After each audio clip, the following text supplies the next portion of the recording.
দক্ষিণ পূর্ব এশিয়ার দেশ ইন্দোনেশিয়ায় ৬ মাত্রার শক্তিশালী ভূমিকম্প আঘাত হেনেছে। মঙ্গলবার দেশটির পূর্বাঞ্চলে তিমোর দ্বীপের কাছে সমুদ্রের নিচে এই ভূমিকম্পটি আঘাত হানে বলে জানিয়েছে দেশটির ভূপদার্থবিদ্যা সংস্থা।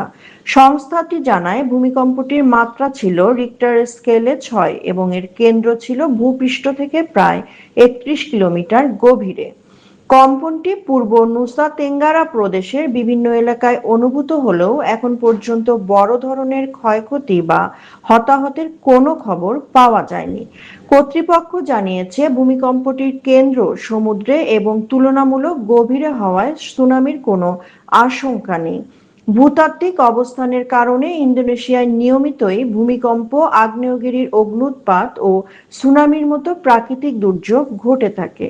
২০০৪ সালে সুমাত্রায় ৯.১ মাত্রায় ভূমিকম্প ও সুনামিতে প্রাণ হারান প্রায় ১,৭০,০০০ মানুষ, আর ২০০৯ সালে পাদাংয়ে ৭.৬ মাত্রার ভূমিকম্পে নিহত হন ১,০০০-এরও বেশি মানুষ।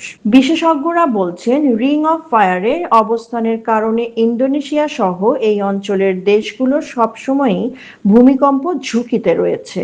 সাদিয়া রহমান, আন্তর্জাতিক ডেস্ক, বার্তা বিচিত্রা।